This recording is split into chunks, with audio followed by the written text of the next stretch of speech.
Your wife has been killed. Four-person team. This is Horst Schiller. We want the whole network. I want to kill them myself. I want mission-specific training. Overestimating my odds? Looks like we finally found something you do well, Heller. Take it! Aye, now! You're just not a killer, Charlie. Tell me!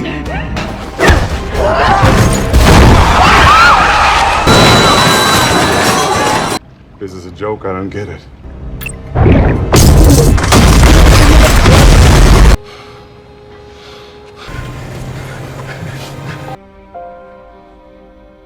Wait!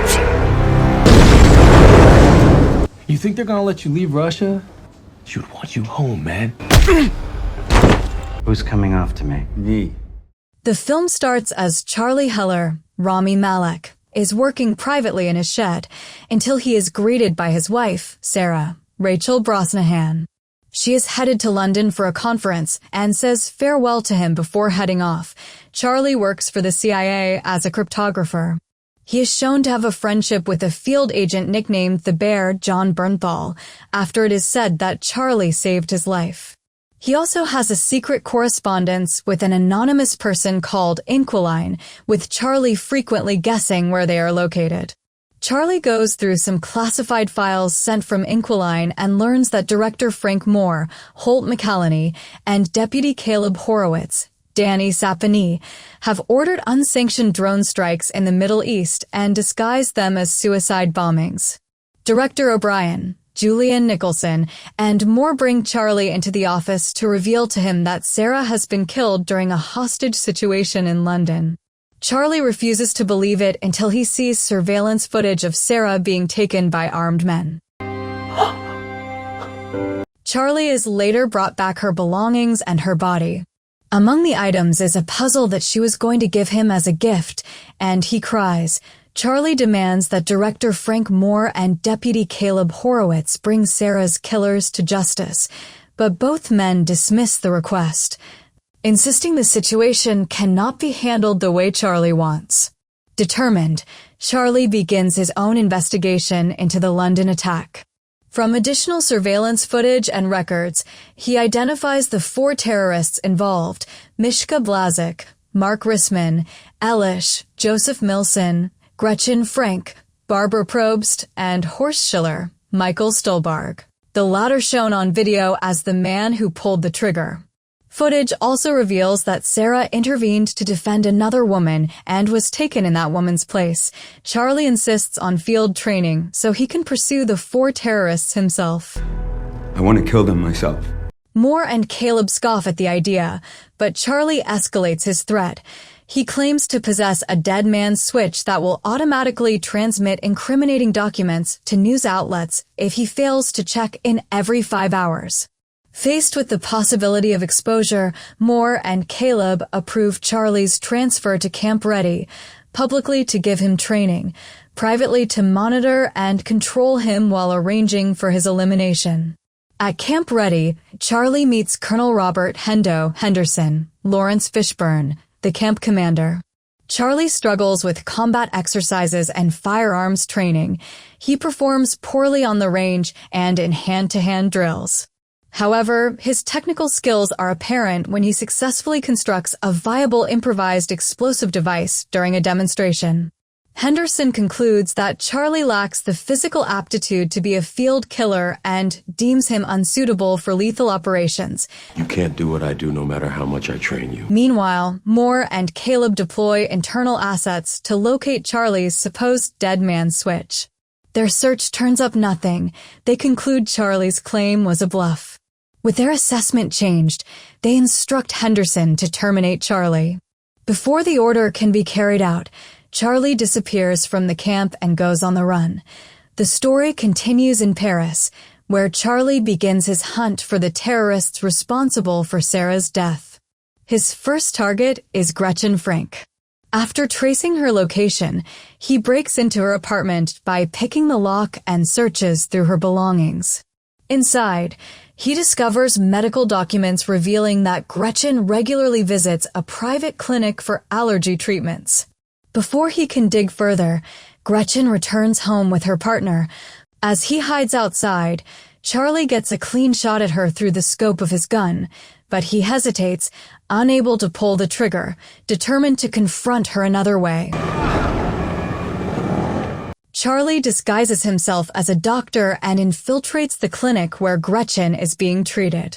Once inside her room, he locks the door and blocks the ventilation tube to her allergy chamber by stuffing it with pollen. As Gretchen begins to suffocate, Charlie demands to know Horst Schiller's location. Gretchen gasps for air and appears to lose consciousness, prompting Charlie to unlock the chamber and open it. The moment he does, she attacks him violently, struggling to escape. The fight spills into the hallway and out onto the street. In her panic, Gretchen runs into traffic and is struck by a speeding car, dying instantly. Charlie quickly takes Gretchen's phone from her body and flees the scene before authorities arrive.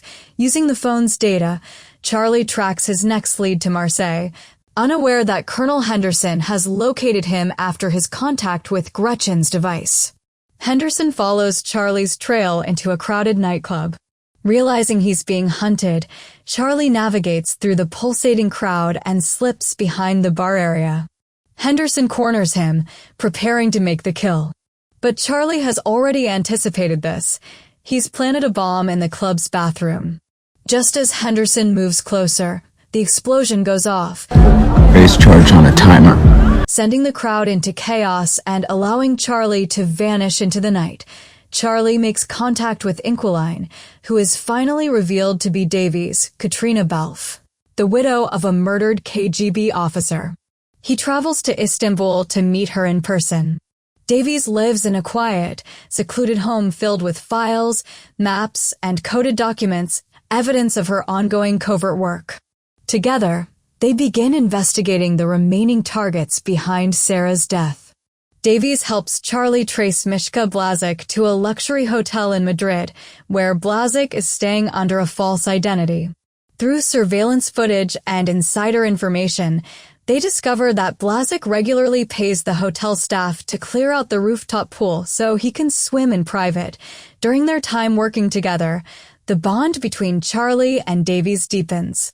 Late one night, Davies confides in him about the loneliness she has felt since her husband's murder. She quietly asks if she can sleep next to him, not out of romance, but simply to feel another person's presence again. Charlie understands and allows her to rest beside him, the two finding a rare moment of quiet comfort amidst the chaos. In Madrid, Charlie checks into the same hotel where Blazek is staying. He sneaks onto the roof while Blazek is in the pool, confronting him from the edge. Calm but determined, Charlie tells Blazek that he has rigged a device beneath the pool's glass base, a system designed to decompress and shatter it. Blazek panics, insisting that Horst Schiller has vanished and that Charlie is wasting his time. Desperate, Blazek attempts to swim away, but Charlie activates the detonator. The reinforced glass begins to crack and splinter beneath the water until it collapses completely, sending Blazek plummeting 16 stories to his death. As alarms blare and chaos erupts in the hotel, Charlie tries to escape through the stairwell. However, Colonel Henderson catches up to him, having tracked his movements once again. Before Henderson can capture him, an operative sent by Director O'Brien ambushes them both. The two trained agents engage in a brutal fight. The operative manages to seize Henderson's gun and shoots him in the shoulder, but Henderson retaliates, fatally shooting the operative before collapsing from his wounds. While Henderson lies bleeding, Charlie seizes the opportunity to flee the scene once more.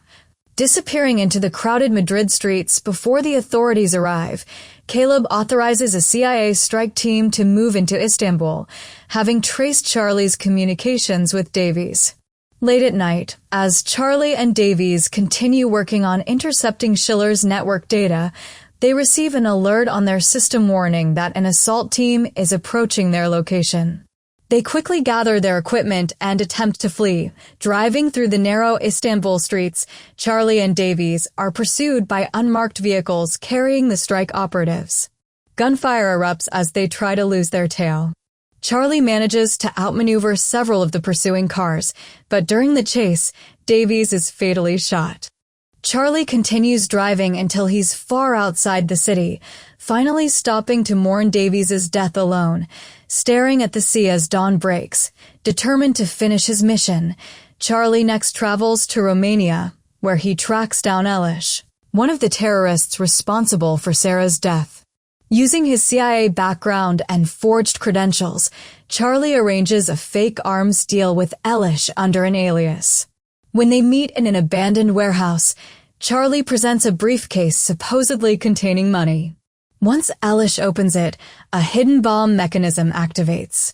Charlie calmly explains that if Elish moves away from the case, the bomb will detonate. Panicked, Elish begins to talk. He reveals that Horst Schiller has escaped Europe and is now aboard a vessel operating out of the Baltic Sea. He also provides the names of Schiller's business associates and financiers, hoping it will convince Charlie to deactivate the bomb. After getting all the information he needs, Charlie turns and walks away. Despite Elish's desperate pleas, Charlie leaves the warehouse as the device explodes behind him, killing Elish instantly. Back at CIA headquarters, Caleb's team continues tracking Charlie, but grows increasingly frustrated when their systems produce false results. Unbeknownst to them, Charlie has hacked into the agency's facial recognition software, flooding it with decoy images and fake sightings across multiple countries. In Primorsk, Charlie begins closing in on Schiller's operation near the port. While surveilling the docks, he is unexpectedly approached by the Bear, What do you think, man? his old ally from the CIA. The Bear, visibly conflicted, tells Charlie that the agency has orders to capture or kill him, but offers him a chance to walk away before it's too late. Charlie refuses, saying he cannot stop until Schiller and everyone behind Sarah's murder are gone. The Bear warns him that once he crosses this final line, there's no going back, but Charlie simply loads his weapon and prepares to move toward the ships anchored in the bay. While searching the shipyard in Primorsk, Charlie is discovered by Schiller's men. Overpowered and captured, he is taken aboard Schiller's private vessel, a heavily guarded cargo ship anchored just off the coast. There, Charlie finally comes face to face with Horst Schiller, the man directly responsible for his wife Sarah's death. Schiller, calm and composed, attempts to justify his actions. He tells Charlie that Sarah's death was never intentional. According to him, the police had blocked their escape route during the London operation, and they needed to prove their seriousness by killing a hostage. Schiller claims it was a tactical necessity, not a personal act. He then accuses Charlie of hypocrisy, pointing out that Gretchen's death, Blazek's execution, and Elish bombing were all necessary, in Charlie's mind, the same kind of reasoning Schiller used for his own crimes. As the confrontation escalates, Schiller's men hand Charlie a gun, daring him to finish it himself. But Charlie remains calm. He tells Schiller that he's already done what he came to do. When Schiller demands to know what he means, Charlie reveals that he's been stalling for time, keeping Schiller talking long enough for the ship to drift into Finnish territorial waters. At that moment, a team of Finnish and international agents, tipped off by Charlie's coded transmission, boards the vessel. Chaos erupts as the agents storm the ship, arresting Schiller and his crew. Charlie is left standing in the middle of the deck, exhausted but alive, as Schiller is taken away in handcuffs. Sometime later, Director O'Brien holds a press conference. She confirms that evidence of Moore and Caleb's illegal drone strike operations has been made public, leading to their arrest. When asked about the identity of the whistleblower, she only states that he is alive and continuing to work with the agency. In a quiet epilogue, Who's the Uber driver now? Charlie meets Henderson, who has survived his earlier wounds. Henderson admits that he underestimated Charlie's intelligence and determination, calling him one of the most resourceful people he's ever known. Finally, Charlie visits Sarah's grave, leaving flowers and a quiet apology. Back home, he goes to his shed, the place where it all began, and picks up the model airplane Sarah once gave him as a gift. After repairing it, he steps outside, winds it up, and releases it into the air. The small plane glides gracefully across the sky, a silent tribute to the woman he lost and the peace he has finally reclaimed.